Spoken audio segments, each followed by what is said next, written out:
நிறைய ஃபோன் பார்த்தா கண்ணு பிரச்சனை ஆகிடுமா, எங்கடி பார்த்தேன் ஃபோனில் தான்ப்பா அப்படிங்கிறாங்க. ஸோ அந்த அளவுக்கு எல்லாத்தையும் ஃபோனில் பார்த்து தெரிஞ்சுக்கிற அளவுக்கு இருக்குது. பட் எனிவேஸ் சன் டிவி வந்து இப்படி தான் நம்ம ஒரு ரேஷன் கார்டில் இல்லாத ஒரு குடும்ப உறுப்பினர்னு சொல்லலாம். ஸோ எல்லா தரப்பையும் கவர் பண்ணுறதுக்கு சன் டிவியில் எப்பவுமே இருக்குது. அண்டு கார் ஏறினா இன்ஜின் சவுண்டுக்கு அப்புறம் அதிகமாக கேட்குறது சூரியன் எப்பவுமே, வேறு வழியிலேயே உங்கள் வாய்ஸ் நீ தான் நான் கேட்டுட்டு இருக்கேன். இது யாரும் அந்த 4 பேர் கை தட்டினது இன்ஜின் சவுண்ட். அது இல்லாமல் ஃபோன்லேயும் அப்பப்போ வாய்ஸ் கேட்பேன். ஸோ நிறைய கேட்குற வாய்ஸ் இந்த பிளேட் சென்டர் வாய்ஸு.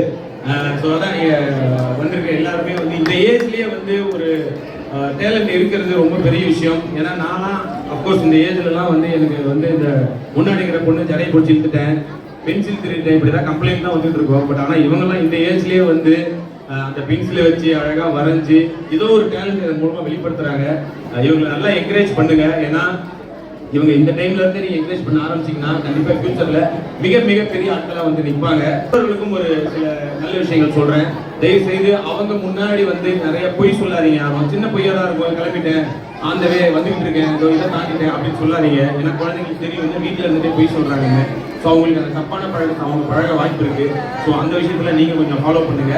அண்டு இன்னொரு முக்கியமான விஷயம், இதை மற்றவங்க எல்லாத்தையும் சொல்றதை விட நான் சொல்லலாம். ஏன்னா திருப்பி மஸ்ட்ல பேசணுமா?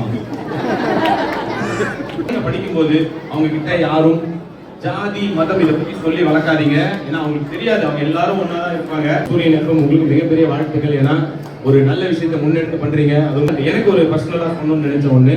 எஸ், அந்த மொமெண்ட்டுக்காக தான் நாங்கெல்லாம் வெயிட்டிங்கு. இப்போ நாளையிலேருந்து படம் ஷூட்டிங் ஆரம்பிக்க போகுது. என்ன மாதிரி ஜானர் அது?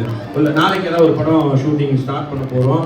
அது ஏன்னா அது ஒரு உங்களுக்குலாம் மிக பிடிச்ச ஜானராக இருக்கும். அதுவும் ஒரு ஹாரர் காமெடி தான். அதோட டைட்டில் சொல்கிறேன், அதுவும் ஒரு புதுசான ஒரு இதுவாக இருக்கும். அதாவது இன்னும் வெளியிலேயே யார்கிட்டையுமே ஓப்பன் அப் பண்ணலை. அந்த படத்தை பற்றி எந்த டீட்டெயிலும் யாருக்கும் தெரியாது. ஃபர்ஸ்ட் நம்ம சூரியன் எஃப்எம்மின் வீச்சின் வர்ணஜாலம்ல தான் இதை பற்றி ஓப்பன் அப் பண்ண போறாரு. ஒரு ஹாரர் படம். ஹாரர் படமா? ஒரு ஹாரர் காமெடி படம். ஹாரர் காமெடி படம் பசங்களுக்குலாம் ரொம்ப பிடிச்ச மாதிரி தான். அந்த டைட்டில் இப்போ அனௌன்ஸ் பண்ண போறாரு. அப்போ நான் சொன்ன அந்த விஷயம் நடக்கணும். ஓகேவா? ரெடி? உங்களோட டைட்டில் சொல்லுங்க. ஸோ படத்துக்கு வந்து வைகுந்தம் காம்ப்ளெக்ஸ் அப்படி டைட்டில் வச்சிருக்கோம்.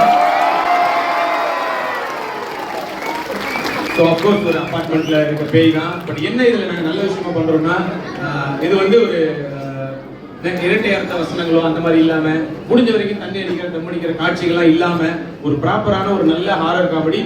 ஸோ ஒரு ஏப்ரல் மாதிரி அந்த படம் உங்க ஸ்கூல் லீவ் அப்போ வரும். ஸோ தயவு செய்து அந்த படத்தை தியேட்டர்ல பார்த்து சப்போர்ட் பண்ணுங்க. நிச்சயமா உங்களுக்கு யூஸ்ஃபுல்லான படமா தான் இருக்கும். குறைந்தபட்சம் உங்களுக்கு ஒரு பொழுதுபோக்குக்கு நல்ல யூஸ்ஃபுல்லான ஒரு படம். யோசிச்சேன்